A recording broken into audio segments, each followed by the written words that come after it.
কখনো ভেবে দেখেছেন একজন স্কুল টিচারের ক্যারিয়ার যদি একেবারে কলেজের প্রফেসরের মতো হয়, মানে ধাপে ধাপে প্রমোশন, ঠিক সেই রকমই একটা ব্যাপার কিন্তু এবার পশ্চিমবঙ্গে হতে চলেছে। রাজ্য সরকার হাজার হাজার শিক্ষকের জন্য একটা নতুন প্রমোশন পলিসি আনছে, যা তাদের ক্যারিয়ারের পুরো ছবিটাই পাল্টে দিতে পারে। চলুন তো বিষয়টা ঠিক কি সেটা একটু সহজ করে বুঝে নিই। আসল খবরটা হলো সরকার এবার একটা বহুদিনের প্রথা ভাঙতে চলেছে। মানে এতদিন পর্যন্ত স্কুল টিচারদের প্রমোশনের জন্য কিন্তু সেরকম কোনো পরিষ্কার রাস্তা ছিল না, কিন্তু এবার ঠিক কলেজের মতো করেই স্কুলেও নতুন পোস্ট তৈরি করে সেই সুযোগটা তৈরি করে দেওয়া হচ্ছে। তো এই যে নতুন কেরিয়ারের পথের কথা বলছি, এটা আসলে দেখতে কেমন? চলুন সবার আগে এটাই জেনে নেওয়া যাক যে এই পলিসির আন্ডারে টিচারদের জন্য ঠিক কি নতুন পোস্ট তৈরি করার কথা ভাবা হচ্ছে। এর মূল উদ্দেশ্যটা কিন্তু খুব সোজা সাপটা। স্কুল টিচারদের জন্য একটা নির্দিষ্ট কেরিয়ার গ্রাফ তৈরি করা, মানে তাদের কাজের উন্নতির রাস্তাটা যাতে আরও পরিষ্কার হয়, ঠিক যেমনটা আমরা কলেজের প্রফেসরদের ক্ষেত্রে দেখি। খুব স্বাভাবিক একটা প্রশ্ন, তাই না, যে এই নতুন পোস্টগুলো ঠিক কি কোন কোন পদে টিচাররা প্রমোশন পাবেন? আচ্ছা, চলুন এবার সেটাই দেখে নেওয়া যাক। বেশ, তাহলে এই যে নতুন পলিসি, এর ভেতরের ব্যাপারগুলো কি মানে বাস্তবে এই নিয়মগুলো কিভাবে কাজ করবে, চলুন এর খুঁটিনাটি দিকগুলো একটু ডিটেলে দেখি। এই নতুন সিস্টেমে প্রমোশনের প্রথম ধাপটাই হল সিনিয়র টিচার পোস্ট।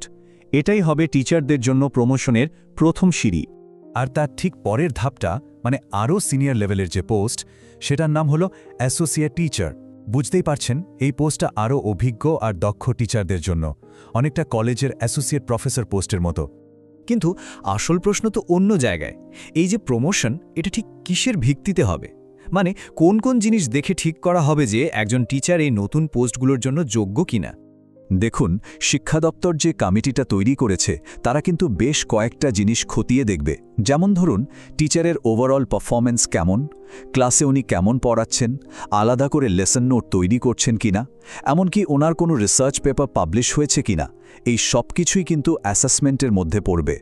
প্ল্যান তো হলো, কিন্তু এটা বাস্তবে ইমপ্লিমেন্ট হবে কিভাবে? চলুন এবার এই পলিসিটা চালু করার পুরো প্রসেসটা একটু বুঝে নিই। এই পলিসিটাকে ফাইনাল শেপ দেওয়ার জন্য এডুকেশন ডিপার্টমেন্ট কিন্তু অলরেডি একটা স্পেশাল কমিটি তৈরি করে ফেলেছে, আর এই কমিটি কিন্তু এর সমস্ত নিয়মকানুন আর ডিটেলসগুলো ফাইনাল করার দায়িত্বে আছে। কমিটির কাজ যখন শেষ হবে, তখন তারা তাদের রেকমেন্ডেশনস সমেত ফাইনাল রিপোর্টটা বিকাশ ভবনে জমা দেবে। তার মানে বুঝতেই পারছেন, সরকারি লেভেলে কাজ কিন্তু অলরেডি শুরু হয়ে গেছে। দেখুন, কোনো সরকারি পলিসি তো আর এমনি এমনি আসে না। এর পেছনের কনটেক্সট আর বিভিন্ন দিক থেকে কি রিয়াকশন আসছে সেটাও বোঝাটা খুব জরুরি। চলুন এবার সেই দিকটা একটু দেখে নিই।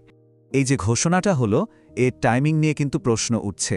যেমন কংগ্রেস নেতা অধীর রঞ্জন চৌধুরী প্রশ্ন তুলেছেন যে লোকসভা ভোটের ঠিক আগে আগে এই ঘোষণার পেছনে আসল উদ্দেশ্যটা কি। এখানে একটা খুব গুরুত্বপূর্ণ বিষয় কিন্তু মাথায় রাখতে হবে। এই পলিসিটা এমন একটা সেন্সিটিভ সময়ে আনা হচ্ছে যখন রাজ্যের টিচার নিয়োগ নিয়েই দুর্নীতির মারাত্মক অভিযোগ উঠেছে, আর পুরো বিষয়টা এখনও কোর্টের আন্ডারে আছে। তো সব মিলিয়ে একটা বড় প্রশ্ন কিন্তু থেকেই যাচ্ছে, তাই না? যেখানে কিনা নিয়োগের প্রসেস নিয়েই এত বড় বিতর্ক চলছে, সেখানে শুধু প্রমোশনের একটা নতুন পলিসি এনে কি এডুকেশন সিস্টেমের ভেতরের আসল সমস্যাগুলো সমাধান করা সম্ভব, নাকি এটা জাস্ট একটা সাময়িক পদক্ষেপ হয়ে থেকে যাবে? এর উত্তরটা বোধহয় সময় দেবে।